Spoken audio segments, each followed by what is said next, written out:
تفسیر قرآن پر مبنی پروگرام قول اللہ میر عدیل عارف کی جانب سے۔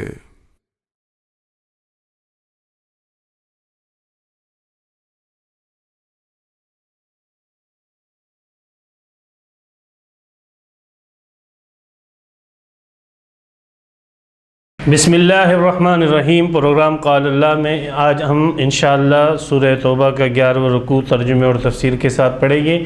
علی حسب ترتیب سب سے پہلے 11ویں رکوع کا ترجمہ ہوگا اور اس کے بعد اس کی مختصر جیسی تفسیر ہوگی۔ اعوذ باللہ من الشیطان الرجیم، بسم اللہ الرحمن الرحیم۔ فرح المخلفون، خوش ہوئے وہ لوگ جو پیچھے کر دیے گئے تھے، بمقعدہم، اپنے بیٹھنے پر، خلاف رسول اللہ، رسول اللہ کے جانے کے بعد، وَكَرِهُ، اور انہیں ناگوار لگا، ان یجاہدوا، کہ وہ جہاد کرے، باموالہم، اپنے مالوں کے ساتھ، وانفسہم، اور اپنی جانوں کے ساتھ، فی سبیل اللہ، اللہ کے راستے میں۔ وقالوا، اور انہوں نے کہا، لا تنفروا فی الحر، مت نکلو گرمی کے اندر، قل، کہہ دیجئے، نار جہنم، جہنم کی آگ، اشد حرًا، بہت زیادہ گرم ہے، لو کانوا یفقہون، کاش یہ سمجھتے، فلیضحکوا قلیلاً، انہیں چاہیے کہ یہ ہنسیں تھوڑا،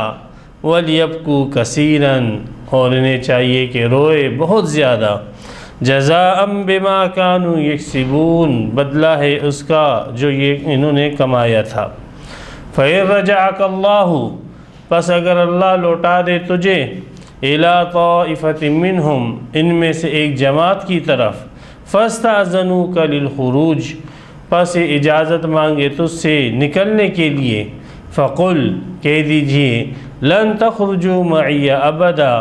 تم ہرگز میرے ساتھ نہ نکلو گے، وَلَن تُقَاتِلُوا مَعِيَّ عَدُوًّا، اور ہرگز نہ لڑو گے میرے ساتھ دشمنوں کے، میرے ساتھ مل کر دشمنوں سے، اِنَّكُمْ رَضِيتُمْ، بے شک تم راضی ہو چکے، بالقعود، بیٹھنے پر، اول مرتين، پہلی مرتبہ، فَاقْعُدُوا مَعَ الْخَالِفِينَ، سو بیٹھ جاؤ پیچھے رہنے والوں کے ساتھ، وَلَا تُصَلِّ عَلَىٰ أَحَدٍ مِّنْهُمْ، اور نماز نہ پڑھے ان میں سے کسی ایک پر بھی، ماتا، جو ان میں فوت ہو جائے، ابداً، کبھی بھی، وَلَا تَقُمْ عَلَىٰ قَبْرِهِ، اور نہ کھڑے ہو ان کی قبر پر، إِنَّهُمْ كَفَرُوا بِاللَّهِ وَرَسُولِهِ، بے شک انہوں نے انکار کیا اللہ اور اس کے رسول کا، وَمَاتُوا، اور یہ مرے، وَهُمْ فَاسِقُونَ، اس حال میں کہ فاسق تھے، نافرمان تھے، وَلَا تُعْجِبْكَ أَمْوَالُهُمْ، اور تجھے تعجب میں نہ ڈالے ان کے مال، وَأَوْلَادُهُمْ، اور ان کی اولاد، إِنَّمَا يُرِيدُ اللَّهُ، بے شک اللہ چاہتے ہیں، أَن يُعَذِّبَهُمْ بِهَا، کہ انہیں عذاب دے ان کے ذریعے، فی الدنیا، دنیا میں، وَتَزْهَقَ أَنفُسُهُمْ، اور ان کی جانیں نکلے، وَهُمْ كَافِرُونَ، اس حال میں کہ کافر ہو، وَإِذَا أُنزِلَتْ سُورَةٌ، اور جب نازل کی جاتی ہے کوئی سورت، ان آمنوا باللہ، کہ ایمان لاؤ اللہ پر، وجاہدوا مع رسولہ، اور جہاد کرو رسول کے ساتھ مل کر، استأذنک، تو اجازت مانگتے ہیں، رخصت مانگتے ہیں تجھ سے، اولو الطول، مقدور والے، استطاعت والے، منہم، ان میں سے، وقالوا، اور کہتے ہیں، ذرنا، چھوڑ دے ہمیں، نکم مع القائدین، کہ ہم ہو جائے بیٹھنے والوں کے ساتھ، رضو، خوش ہوئے اس بات پر کہ بأن یکونوا، کہ ہو جائے، مع الخوالف، پیچھے بیٹھی ہوئی عورتوں کے ساتھ، وطبع علی قلوبہم، اور ان کے دلوں پر مہر لگا دی گئی، فہم لا یفقہون، پس وہ نہیں سمجھتے، لیکن الرسول، لیکن رسول، والذین آمنوا معہ، اور وہ لوگ جو ایمان لائے اس کے ساتھ، جاہدوا باموالہم وانفسہم، وہ جہاد کرتے ہیں اپنے مالوں اور اپنی جانوں کے ذریعے، وَأُولَئِكَ لَهُمُ الْخَيْرَاتُ، یہی لوگ ہیں کہ جن کے لیے بھلائی ہے، خوبیاں ہیں، وَأُولَئِكَ هُمُ الْمُفْلِحُونَ، اور یہی لوگ ہیں جو کامیاب ہیں، اعد اللہ لہم جنات، اللہ نے تیار کر رکھا ہے ان کے لیے باغات، تجری من تحتها الانہار، بہتی ہے اس کے نیچے سے نہریں، خالدین فیہا، ہمیشہ اس میں رہیں گے، ذالک الفوز العظیم، یہ بہت بڑی کامیابی ہے۔ یہاں پر سورہ توبہ کا 11واں رکوع مکمل ہوا اور 89 آیتیں یہاں پر اس کی پوری ہوئی، 1 کم 90۔ رسول اللہ صلی اللہ علیہ وسلم کی زندگی میں بہت سارے جہاد کے مواقع آئے تھے، جس میں آپ علیہ الصلاۃ والسلام نے مشرکین سے جہاد کیا، اہل کتاب یہود کے ساتھ جہاد کیا۔ اس میں ایک موقع جو آیا تھا وہ رومی امپائر کے ساتھ جہاد کا تھا، روم کے ساتھ لڑنے کا، جو اس وقت پوری دنیا میں ایک سپر پاور اور سپر طاقت جو ہے تسلیم کی جاتی تھی۔ رسول اللہ صلی اللہ علیہ وسلم کے معدود چند صحابہ،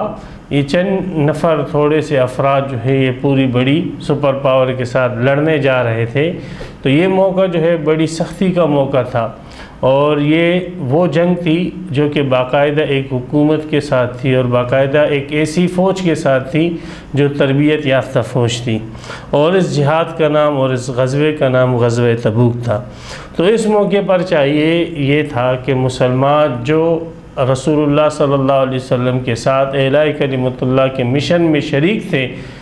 تو یہ لوگ انہوں نے اپنی جان مال سب کچھ اس موقع پر رسول اللہ صلی اللہ علیہ وسلم کے سامنے رکھ دیا کہ یہ مال ہمارا حاضر ہے، اس کو آپ دین میں اور دین کی ترقی پر اور اعلاء کلمت اللہ پر لگائے، جہاد پر لگائے۔ اس کے برعکس منافقین جو تھے انہوں نے حتی الامکان خود بھی بزدلی دکھائی اس نازک موقع پر اور اس اہم موقع پر، اور خود بھی بزدلی دکھانے کے ساتھ ساتھ دوسرے مسلمانوں کے دلوں کے اندر بھی کمزوری پیدا کرنے کی کوشش کی، تاکہ وہ بھی رسول اللہ صلی اللہ علیہ وسلم کا ساتھ نہ دے اور پیچھے رہ جائے۔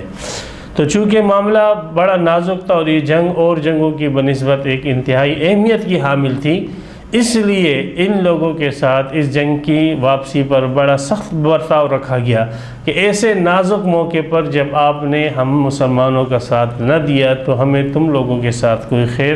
ہمیں تم لوگوں سے کوئی خیر کی توقع نہیں ہے۔ اور اس موقع پر ان کی منافقت سے کفر جو ہے واضح ہو کر ظاہر ہو چکا، اس لیے اللہ سبحانہ و تعالی نے گزشتہ رکوع میں بھی یہ فرمایا کہ یا ایھا النبی جاہد الکفار والمنافقین۔ اب ان کے ساتھ چشم پوشی کرنے کا وقت نہیں رہا، اب ان کے ساتھ جہاد کا وقت آئے، ان کے ساتھ لڑے اور ان کے ساتھ مجاہدہ کرے، اور ان کو وہ تمام امتیازی چیزیں جو ایک مسلمان کو دی جاتی ہے وہ ان سے چھین لی جائے، اور ان کے ساتھ ایسا رویہ کیا جائے جو ذلیل لوگوں کے ساتھ اور کمتر لوگوں کے ساتھ کیا جاتا ہے، اور معاشرے کے اندر ان کو کوئی بھی ان کی حوصلہ افزائی نہ کی جائے، اور معاشرے کے اندر ان کو کوئی عزت کا مقام نہ دیا جائے۔ تو فرح المخلفون، اسی پیچھے رہنے والوں میں سے یہ جو منافقین تھے یہ خوش ہوئے کہ چلو ہماری تو جان بچ گئی، ہمارا مال بچ گیا، ہم لڑنے میں جانے سے بچ گئے۔ اپنے اس پیچھے رہ جانے پر یہ لوگ خوش ہوتے تھے اور بڑی فرحت کا اظہار کرتے تھے۔ اللہ سبحانہ و تعالی نے ان کی اس فرحت کا اور خوشی کا ذکر یہیں پر کیا۔ مخلفون جو ہے پیچھے کیے ہوئے، خلف یخلف تخلیف، مخلف اس میں مفعول کا صیغہ ہے بمعنی پیچھے کیا ہوا۔ یہ خود پیچھے نہیں ہوئے ہیں بلکہ اللہ سبحانہ و تعالیٰ کی طرف سے ان کو پیچھے کر دیا گیا ہے۔ ان کے برے ارادے اور برے اعمال کی وجہ سے ایسے اسباب پیدا ہو گئے کہ اللہ سبحانہ و تعالیٰ ہی نے ان کو توفیق نہ دی۔ تو یہ پیچھے کیے ہوئے جو ان کو توفیق الہی شامل نہ ہوئی، تو یہ اپنے پیچھے رہنے پر خوش تھے، اپنے بیٹھنے پر خوش تھے۔ فرح المخلفون، خوش تھے پیچھے کیے ہوئے لوگ، وہ لوگ جو پیچھے کر دیے گئے تھے۔ بمقعدہم، مقعد یہ مصدر کے معنی میں بھی آتا ہے، معنی قعود کے، اپنے بیٹھنے پر خوش تھے کہ ہم لوگ ٹھیک ہے بیٹھ گئے یہاں پر اور ہماری جان بچ گئی۔ اور مقعد یہ اس میں مکان بھی استعمال ہو سکتا ہے۔ عبداللہ ابن عباس رضی اللہ تعالی عنہ فرماتے ہیں کہ مقعد سے مراد یہاں پر مدینہ ہے، تو مطلب یہ اپنی جگہوں پر بیٹھے رہنے سے، اپنے جگہوں پر ٹھہرنے پر یہ لوگ خوش ہو گئے، یعنی مدینہ کے اندر ٹھہرنے پر یہ لوگ خوش ہوئے۔ خلاف رسول اللہ صلی اللہ علیہ وسلم، خلاف کے بھی دو معنی ہیں۔ ایک معنی خلاف کے یہ ہے کہ پیچھے اور بعد کے ہیں، یعنی رسول اللہ صلی اللہ علیہ وسلم کے پیچھے، رسول اللہ صلی اللہ علیہ وسلم کے جانے کے بعد یہ لوگ جو لوگ پیچھے کر دیے گئے تھے، یعنی منافقین، اپنے بیٹنے پر خوش ہو گئے۔ آپ مفسرین نے خلاف کے یہی معنی لیے ہیں کہ رسول اللہ صلی اللہ علیہ وسلم کے بعد، یعنی آپ کے روانہ ہونے کے بعد۔ اور خلاف کے دوسرے معنی مخالفت کے ہے، جو عام استعمال بھی ہوتا ہے خلاف۔ تو خلاف رسول اللہ صلی اللہ علیہ وسلم، رسول اللہ صلی اللہ علیہ وسلم کے برخلاف، آپ کے حکم کے برخلاف یہ لوگ بیٹھنے پر جو ہے خوش ہوئے، اور رسول اللہ صلی اللہ علیہ وسلم کی حکم کی عدولی کرنے پر اور آپ علیہ السلام کے حکم کی مخالفت پر یہ لوگ خوش ہوئے۔ دونوں معنی یہاں پر مفسرین نے کی ہیں۔ وَكَرِهُ، اور انہیں پسند نہ آیا، انہیں ناگوار لگا، ان یجاہدوا باموالہم وانفسہم، کہ جہاد کرے اپنے مالوں کے ذریعے اور اپنی جانوں کے ذریعے اللہ کے راستے میں، اپنا جان مال اللہ کے نام پر خرچ کرنا، چونکہ ان کا ایمان ہی نہیں تھا، اللہ کو مانتے ہی نہیں تھے، تو اللہ کے راستے پر، رسول کو مانتے ہی نہیں تھے، تو دین اسلام کے راستے پر یہ اپنی جان مال کیوں لگاتے؟ ایک تو یہ ان کا ذاتی عمل تھا کہ ذاتی فعل ان کا یہ تھا، اور اندرونی کیفیت ان کی یہ تھی کہ خوش ہو رہے تھے۔ عمل ان کا کیفیت تو یہ بتلائی فرحہ سے، عمل ان کا یہ بتلایا کہ ان کو ناگوار لگ رہا تھا، اور اب آگے اوروں کے ساتھ مسلمانوں میں کمزوری پیدا کرنے کے لیے اوروں کو بھی ترغیب دے رہے تھے، چونکہ یہ غزوہ تبوک جو تھا یہ گرمی کی شدت میں ہوا تھا، تو اس لیے اوروں سے بھی یہی کہہ رہے تھے لا تنفروا فی الحر، مت جاؤ گرمی کے اندر، سخت گرمی ہے، اس گرمی کے اندر مت جاؤ، تم پاگل ہو، اتنی دور کا سفر کرتے ہو، ریگستان کے سفر ہے۔ تو اوروں کے حوصلے بھی پست کرنے کی کوشش کرتے تھے۔ قل، کہہ دیجئے، نار جہنم اشد حرا، یہ تو دنیا کی گرمی ہے، جہنم کی آگ تو اس سے بہت زیادہ سخت گرم ہے۔ یہاں دنیا کی گرمی سے بچنے کی تدبیریں کر رہے ہو، فکر کر رہے ہو، اور تدبیر کیا ہے کہ مدینے میں بیٹھ جاؤ،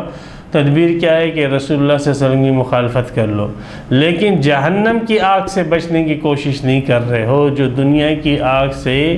1.70 یعنی 69% جو ہے زیادہ سخت ہے، اور 69% جو ہے زیادہ گرم ہے۔ جہنم کی آگ، رسول اللہ صلی اللہ علیہ وسلم نے فرمایا کہ جہنم کی آگ جو ہے یہ دنیا کی آگ یہ 1% ہے، اور جہنم کی آگ اس سے 69 جو ہے وہ بڑھ کر ہے۔ تو جہنم کی آگ جو دنیا کی آگ سے اتنی بڑی ہوئی ہے، اور سختی کے اندر، شدت کے اندر،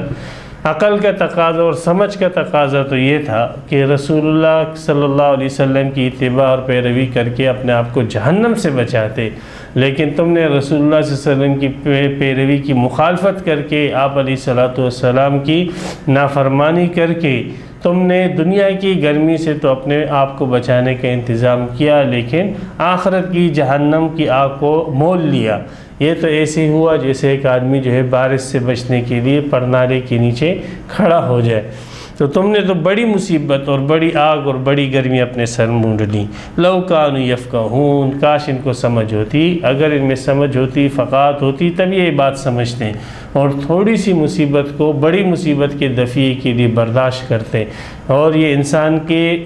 فطرت کا تقاضا بھی ہے کہ انسان تھوڑی سی تکلیف برداشت کرتا ہے، تاکہ اس تھوڑی سی تکلیف کے برداشت کرنے پر بڑی تکلیف سے اس کو نجات مل جائے۔ لوگ کام کاج پہ جاتے ہیں، مزدوری پہ جاتے ہیں، اور مزدوری کر کے تکلیفیں برداشت کرتے ہیں، کیوں؟ اس لیے کہ ان کو معلوم ہے کہ یہ تھوڑی تکلیف ہم برداشت کریں گے تو ہم ایک بڑی ہی تکلیف سے، جو بھوک کی صورت میں ہے، جو معاشی تنگی کی صورت میں ہے، جو گھریلو پریشانی کی صورت میں ہے، جو فاقے کی صورت میں، ان بڑی مصیبتوں سے اور بڑی پریشانی سے ہم بچ جائیں گے، وہ تھوڑی جو ہے پریشانی کو اختیار کر لیتے ہیں۔ یہ انسان کی سمجھ ہے، انسان کی فطرت اور انسان کے مزاج کا تقاضا یہ ہے۔ تو اگر ان میں اتنی بھی تھوڑی بھی سمجھ ہوتی تو یہ جہنم کی آگ سے بچنے کا اہتمام کرتے، نہ کہ دنیا کی آگ جو کہ جہنم کے مقابلے میں کچھ بھی نہیں ہے۔ فَلْيَضْحَكُوا قَلِيلًا، اب تم سے کام ہو چکا اور جہنم کی آگ تم مول لے چکے ہو۔ فَلْيَضْحَكُوا قَلِيلًا، اب تھوڑے دن ہنس لو۔ امر ہے فَلْيَضْحَكُوا، امر چاہیے کہ وہ ہنس لے تھوڑے دن، تھوڑی ہے دنیا کی مقدار تو بہت ہی تھوڑی آخرت کی مقدار۔ یہاں پہ آپ چلو دھوپ سے بچ گئے، ٹھنڈی چھاؤں میں آ گئے، اے سی میں آ گئے، اور آپ جو ہے راحتوں میں آ گئے، لیکن کتنے دن؟ بہت ہی کم، آخرت کے مقابلے کچھ بھی نہیں۔ فَلْيَضْحَكُوا قَلِيلًا، پس ہنس لے وہ تھوڑے دن، تھوڑی سی مقدار، وَلْيَبْكُوا كَثِيرًا، اور رو لے بہت زیادہ۔ یہاں پہ بعض مفسرین فرماتے ہیں یہ امر ہے خبر کے معنی میں، کہ یہ ایسا ہوگا کہ یہ تھوڑا ہنسیں گے دنیا کے اندر جتنی ان کی زندگی ہے، اور پھر بہت زیادہ روئیں گے۔ جزاء بما كانوا یکسبون، دنیا میں یہ سب چیزیں اسباب اور علت کا نظام ہے، تو یہ جو انہوں نے جہنم کی آگ مول لی ہے اور جہنم کا غم انہوں نے مول لیا ہے، یہ انہوں نے اپنی خوشی سے یہ کام کیا ہے، یہ بدلہ ہے اس کا جو انہوں نے کمایا ہے۔ اگر کوئی آدمی جو ہے پتھر اپنے سر پہ مارے گا تو خون ہی نکلے گا، اگر کوئی شخص جو ہے اپنے پیٹ میں چھری مارے گا تو یہ نہیں ہے کہ اسے راحت ملے گی، اسے تکلیف ہی ملے گی۔ تو اللہ کے رسول نے بتلا دیا کہ جہنم میں جانے کا راستہ ہے، پھر بھی انہوں نے خوشی اور رضا سے اس جہنم کے راستے کو چنا، تو یہ ان کی اپنی کمائی کا ہی بدلہ ہے۔ اس میں اللہ سبحانہ و تعالی نے ان پر کوئی ظلم نہیں کیا، انہوں نے اپنی خوشی اور رضامندی سے چند دن کے فائدے کو اٹھانے کے لیے بڑی آفت کو اپنے سر مول لیا۔ فَإِن رَجَعَكَ اللَّهُ إِلَىٰ طَائِفَةٍ مِّنْهُمْ، چونکہ یہ صورت تبوک کے موقع پہ نازل ہوئی تھی، آپ علیہ السلام تبوک میں تھے، تو اس موقع پہ آپ علیہ السلام سے کہا جا رہا ہے کہ اگر اللہ تعالیٰ آپ کو لوٹا دے ان میں سے ایک جماعت کی طرف، ان میں سے مراد مدینہ کے لوگوں میں سے، اس لیے کہ مدینہ میں سب منافقین نہیں تھے، بعض معذور تھے، بعض عورتیں تھیں، بعض بچے تھے، تو سارے منافقین نہیں تھے، اس لیے فرمایا ان میں سے یعنی مدینہ والوں میں سے ایک جماعت کی طرف اگر اللہ آپ کو لوٹا دے۔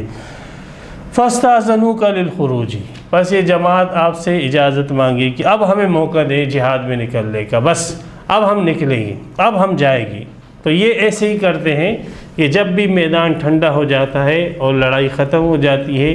تو جیسے سورہ احزاب میں اللہ تعالیٰ نے فرمایا تھا کہ پھر ان کی زبانیں کینچیوں کی طرح چلتی ہے کہ اب اگر موقع آ گیا لڑنے کا تو ہم ایسا ایسا کریں گے۔ تو یہ وہی اپنی پرانی روش پر چلتے ہوئے آئے گے آپ کے پاس، یہ بھی غیب کی خبروں میں سے، اور وہ اپنی اسی پرانی روش پر چلتے ہوئے آپ سے جو ہے جہاد میں جانے کی اجازت مانگے گی، بس اب آپ ہمیں موقع دیں کہ ہم جہاد میں جاتے ہیں۔ فَقُلْ لَن تَخْرُجُوا مَعِيَّ أَبَدًا، چونکہ اللہ کو معلوم ہے کہ یہ لوگ اس موقع پر تو کہہ رہے ہیں کہ ہم جہاد پہ جائیں گے، لیکن عین موقع پر آ کر یہ لوگ پیٹھ دکھا دیتے ہیں، تو اس لیے آپ ان سے ابھی سے ہی کہہ دیجئے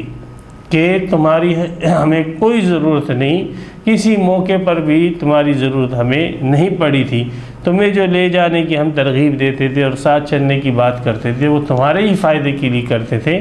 لیکن جب تم یہ اپنا فائدہ نہیں سوچتے ہو تو اب یہ زبان کی کینچیاں چلانے بھی چھوڑ دو۔ اب جو تم یہ کہہ رہے ہو کہ ہم نکلیں گے تو مہربانی کرو یہ باتیں نہ کرو، اس لیے کہ تم کبھی بھی ہمارے ساتھ دشمن کے مقابلے میں نہیں نکلو گے، یہ بھی غیب کی خبر۔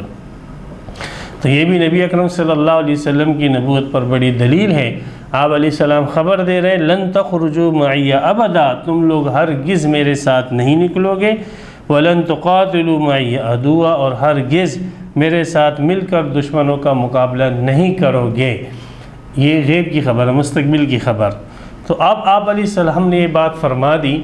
تو اگر آپ علیہ السلام اللہ کے نبی نہ ہوتے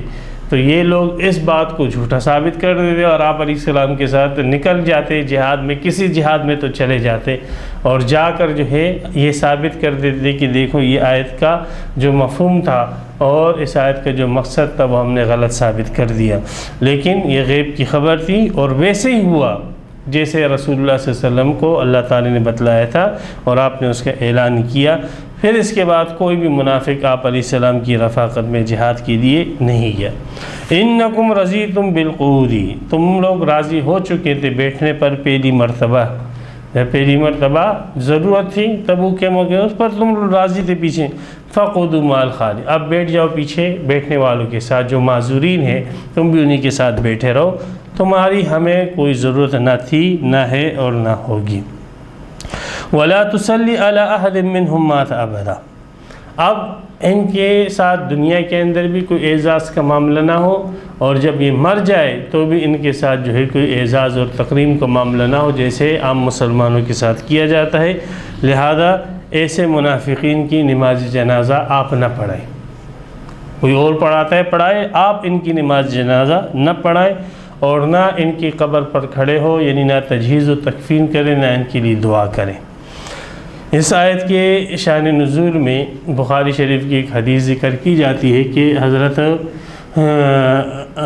نبی اکرم صلی اللہ علیہ وسلم کے مقابلے میں جو منافقین کا سردار تھا عبداللہ ابن ابی ابن سلول، رئیس المنافقین تھا، تبوک کے بعد وہ مرض الموت میں مبتلا ہوا، تو اس نے نبی اکرم صلی اللہ علیہ وسلم نے ان کی نماز جنازہ بھی پڑھی اور آپ علیہ السلام نے اپنی قمیض بھی ان کو پہنائی اور خود ان کو قبر میں اتار کے جو ہے دفن کیا تھا۔ اس موقع پر حضرت عمر رضی اللہ تعالیٰ عنہ آڑے آئے تھے اور کہا کہ اے اللہ کے رسول، اللہ نے تو آپ کو منع کیا ہے کہ استغفر لہم او لا تستغفر لہم ان تستغفر لہم 70 مرۃ فلن یغفر اللہ لہم، آپ پھر بھی ان کے لیے استغفار کر۔ تو رسول اللہ صلی اللہ علیہ وسلم نے جواب میں فرمایا، اللہ نے مجھے استغفار سے منع نہیں فرمایا، استغفار کی میں تو مجھے اختیار دیا تھا،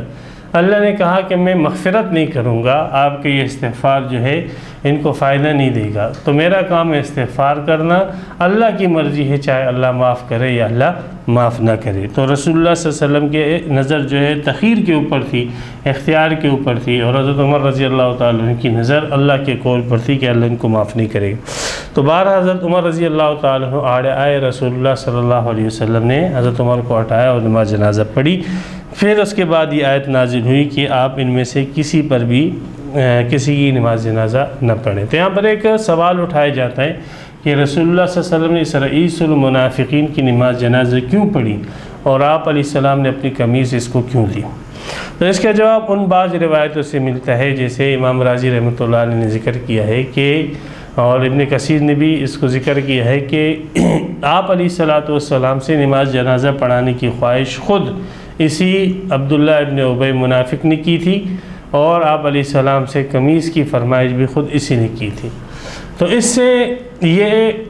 آپ علیہ السلام کے دل میں احتمال ہوا کہ ممکن ہے کہ یہ آدمی جو ہے اپنے اس فعل کے اوپر نادم ہو اور اپنے اس فعل کے اوپر یہ پشیمان ہو، تو اس لیے آپ علیہ السلام نے اس کا نماز جنازہ پڑھا ہے۔ پھر آپ علیہ السلام نے جب اس کو اپنی قمیض دی اور اس کے مانگنے پر اس کو قمیض دی، تو وہ جو منافقین تھے جو شب و روز جو ہے اس عبداللہ ابن ابی ابن سلول کے ساتھ رہا کرتے تھے، انہوں نے دیکھا کہ یہ شخص جو ہمیں منافقت کی دعوت دیتا تھا، یہ خود رسول اللہ صلی اللہ علیہ وسلم سے جنازہ پڑھانے کی خواہش کر رہے اور خود آپ علیہ السلام سے آپ کی قمیض بطور کفن جو ہے وہ مانگ رہا ہے، تو ایسا شخص جو ہے جو ہمیں پوری عمر اس محمد صلی اللہ علیہ وسلم کی مخالفت کے اوپر ابھارتا رہا، آج خود جو ہے اپنے آپ کو اس کا محتاج بتلا رہا ہے، تو 1000 کے قریب منافقینوں نے توبہ کی اور تہہ دل سے اور سچے دل سے وہ اسلام کے اندر داخل ہوئے۔ تو اس حکمت کی وجہ سے رسول اللہ صلی اللہ علیہ وسلم نے یہ دکھانے کے لیے کہ دیکھو وہی شخص جو میری مخالفت کرتا رہا، آج وہ مجھے سے دعا کرانا چاہتا ہے اور مجھے سے نماز جنازہ پڑھانا چاہتا ہے اور میری ہی قمیض پہن کر جو ہے قبر میں جانا چاہتا ہے۔ حضرت عمر سے آپ نے فرمایا یہ چیزیں تو میں کر رہا ہوں لیکن یہ اس کو کوئی فائدہ نہیں دے گی۔ تو بہرحال آپ علیہ السلام نے اس حکمت کی وجہ سے یہ نماز جنازہ اس کی پڑھائی تھی۔ پھر اس کے بعد یہ صریح حکم آ گیا کہ آپ جو ہے ان میں سے کسی ایک کی بھی نماز جنازہ نہ پڑھیں۔ لا تصلی علی احد منہم مات ابدا، اسی سے فقہاء نے نکالا ہے کہ اگر کوئی شخص علی الاعلان کبیرہ گناہ میں مبتلا ہو تو جو صاحب علاقے کے جو دیندار لوگ ہیں، نیک صلحاء لوگ ہیں، علماء فقہاء ہیں، تو وہ ایسے شخص کا نماز جنازہ نہ پڑھے، نہ اس کے جنازے میں شریک ہو، تاکہ لوگوں کو اس کے اس فعل سے نفرت ہو جائے۔ تو لا تصلی علی احد منہم مات ابدا، نماز جنازہ نہ پڑھے ان میں سے کسی ایک کی بھی کبھی بھی۔ اس سے معلوم ہوا کہ مسلمانوں کی نماز جنازہ آپ نے پڑھنی ہے اور نماز جنازہ مسلمانوں پر فرض کفایہ ہے۔ ولا تقوم علی قبرہ، اور نہ کھڑے ان کی قبر پر۔ اس کے دونوں مفہوم نکل سکتے ہیں، تجہیز و تکفین کے لیے اور دعا استغفار کے لیے، اور یہ دونوں کام رسول اللہ صلی اللہ علیہ وسلم کرتے تھے۔ تجہیز و تکفین کا اہتمام بھی کرتے تھے صحابہ کرام کی قبروں میں، اور آپ علیہ الصلوۃ والسلام جو ہے وہ دعا کا اہتمام بھی کرتے تھے۔ ابو داؤد شریف میں حدیث ہے، جب کوئی میت دفن کر دی جاتی تو اب آپ علیہ السلام فرماتے تھے کہ صلی اللہ علیہ التثبیت، اب اللہ تعالیٰ سے دعا کرو کہ اللہ اس کو ثابت قدم رکھے، فإنہ الآن یسأل، اس لیے کہ اب اس سے سوال جواب شروع کیا جا رہا ہے۔ تو لا تقم علی قبرہ سے پتہ لگا کہ قبر پر جا کر دعا کرنا یہ رسول اللہ صلی اللہ علیہ وسلم کا طریقہ ہے۔ انہم کفروا باللہ ورسولہ، نماز جنازے نہ پڑھنے کی وجہ یہ کہ یہ لوگ کافر ہیں، انہوں نے اللہ اور رسول کا انکار کیا، وماتوا، اور مرے، وہم فاسقون، اس حال میں کہ فاسق۔ اب جب کفر ذکر ہو گیا تو فسق کی کیا ضرورت ہے؟ اصل میں بعض کافر ایسے ہوتے ہیں کہ جو معاشرتی طور پر نیک ہوتے ہیں،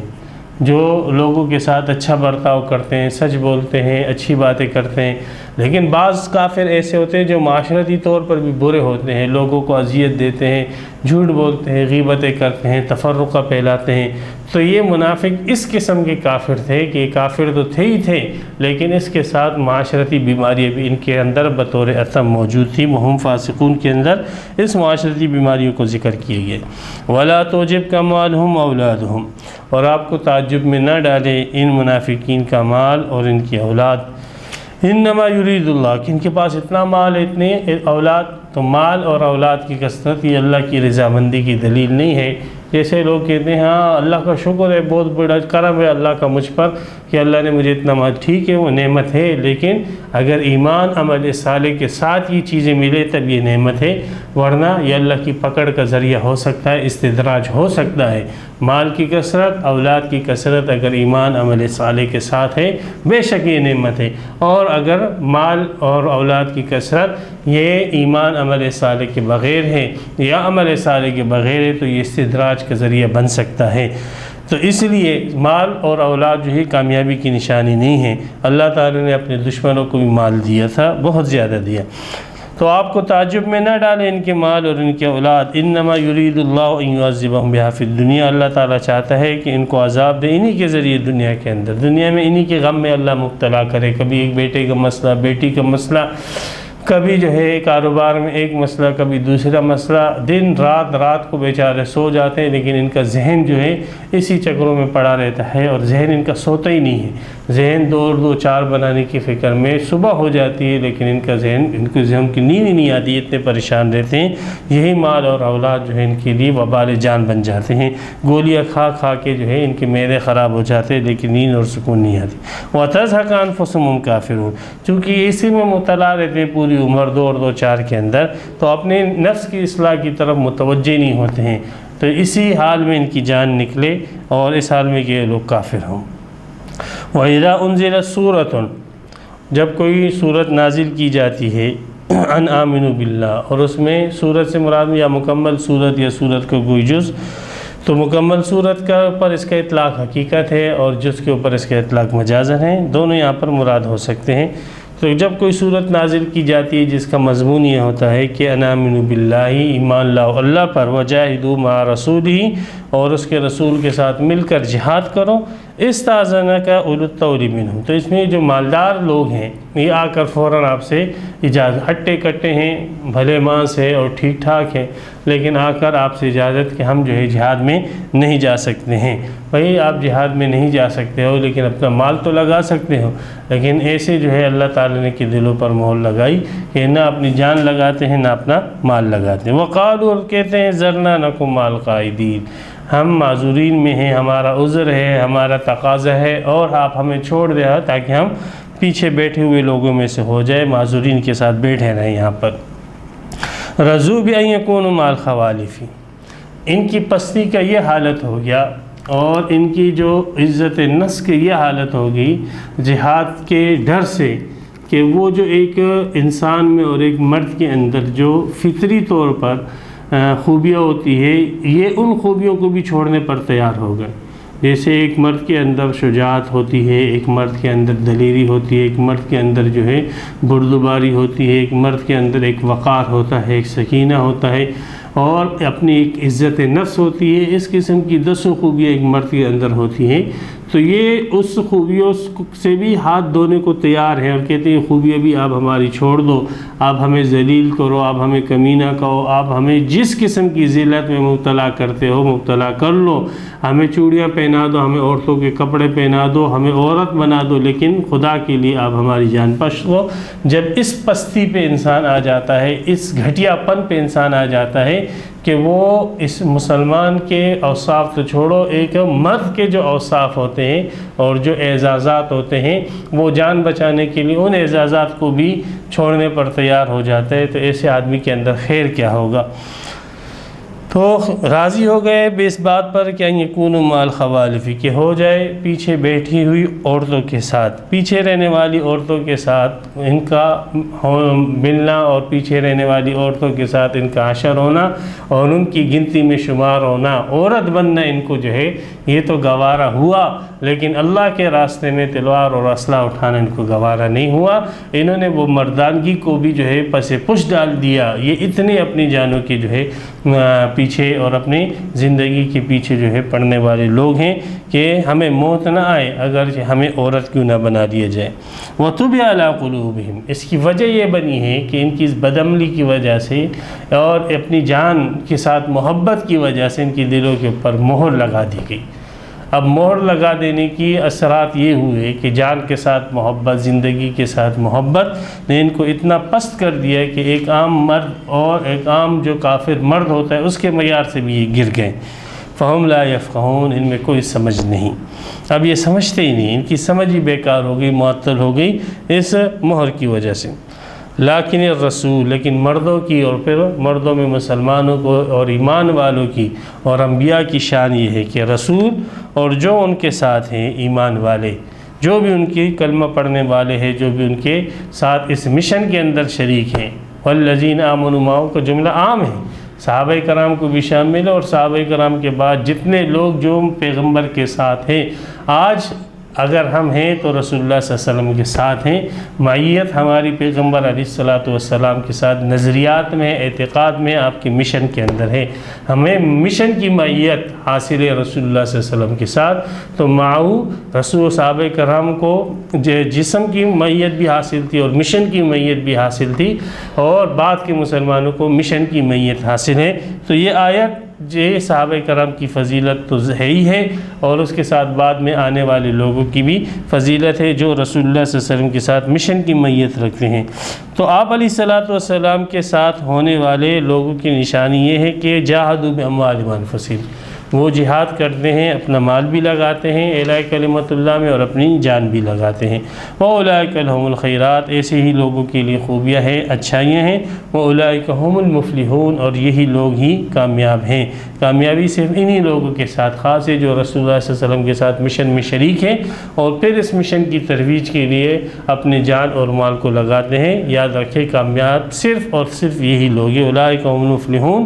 اور اولئک لهم الخیرات کا حصر یہ بتلاتا ہے کہ انہی لوگوں کے لیے اچھائیاں ہیں، بھلائیاں ہیں، اور صرف انہی لوگوں کے لیے کامیابی ہے جو پیغمبر کے ساتھ مشن میں شریک ہو اور اپنی جان مال اس مشن کی سربلندی میں لگانے والے ہو۔ اعد اللہ لہم جنات، مستقبل ان کا کامیاب، یہ تو دنیا میں کامیابی، مستقبل بھی ان کا کامیاب۔ مستقبل ان کا کیا کہ اللہ تعالی نے ان کے لیے ایسے پلازے بنائے ہیں، ایسے بنگلے بنائے ہیں کہ جس باغات کے اندر بنگلے بنائے ہیں اللہ سبحانہ و تعالی نے، اور پانی کا ایک نظام وہاں پہ جاری کیا ہے، تجری من تحتہا الانہار، اور پھر وہاں پر سکونت جو ہوگی وہ چند دن کے لیے نہیں بلکہ خالدین فیہا، ہمیشہ ہمیشہ کے لیے۔ یہاں پہ تو لوگ سواد جاتے ہیں، فلاں جگہ جاتے ہیں، بھائی تھوڑا سرسبزہ دیکھ لیں، شادابی دیکھ لیں، بڑے خوش ہو ہم فلاں جگہ سے ہو کر آگے اور فلاں جگہ کی تازگی ہم دیکھ کر آگے، بڑے خدا کے بندو، جنت کی تازگی، جنت کی شادابی، جنت کی فرحت، جنت کا سرور، اس کے سامنے یہ تو پیشاب سے بھی بدتر چیز ہے دنیا کی شادابی اور فرحت۔ تو جو حقیقی شادابی ہے اس کو حاصل کرنے کی جستجو کرو، رسول اللہ صلی اللہ علیہ وسلم کے ساتھ مشن میں شریک ہو جاؤ، اور رسول اللہ صلی اللہ علیہ وسلم کے اس مشن کی تکمیل اور آگے بڑھانے کے لیے اپنی جان اور مال کو پیش کرو۔ ذالک الفوز العظیم، ذالک الفوز العظیم، پھر حسر کے ساتھ فرمایا جا رہا ہے یہی کامیابی ہے بہت بڑی۔ ڈگریاں لینے والا کامیاب نہیں، ایم اے پاس کرنے والا کامیاب نہیں، دنیا کی کامیابی، حقیقی کامیابی یہی لوگ ہیں، یہی فلاح والے ہیں، یہی کامیاب ہیں۔ ان کے علاوہ جتنے ہیں، ان کے پاس جتنی ڈگریاں آ جائے، جتنا مال آ جائے، جتنی دولت آ جائے، جتنے بچے ہو جائے، جتنا وہ جہازوں میں گھومے، بنگلوں میں گھومے، وہ ناکام ہے، ناکام ہے، ناکام ہے۔ کامیابی کا صرف ایک ہی طریقہ اور ایک ہی راستہ ہے کہ وہ رسول اللہ صلی اللہ علیہ وسلم کے طریقے پر ہو، رسول اللہ صلی اللہ علیہ وسلم کے ساتھ مشن کے اندر شریک ہو، آپ علیہ السلام کی اس مشن کی اشاعت میں آپ اپنے جان اور مال کو خرچ کرنے والا ہو۔ سورہ عصر کے اندر اسی مضمون کو دوسرے پیراہن میں ذکر کیا گیا ہے۔ اللہ سبحانہ و تعالی ہمیں بھی رسول اللہ صلی اللہ علیہ وسلم کے ساتھ اس مشن میں شریک کرے اور اس مشن کی ترویج اور تبلیغ میں ہمیں بھی اپنا حصہ ڈالنے کی توفیق عطا فرمائے اور ہمارا حشر انہی پاک اور مقدس ہستیوں کے ساتھ کرے۔ وآخر دعوانا ان الحمدللہ رب العالمین۔ تفسیر قرآن پر مبنی پروگرام قول اللہ میر عدیل عارف کی جانب سے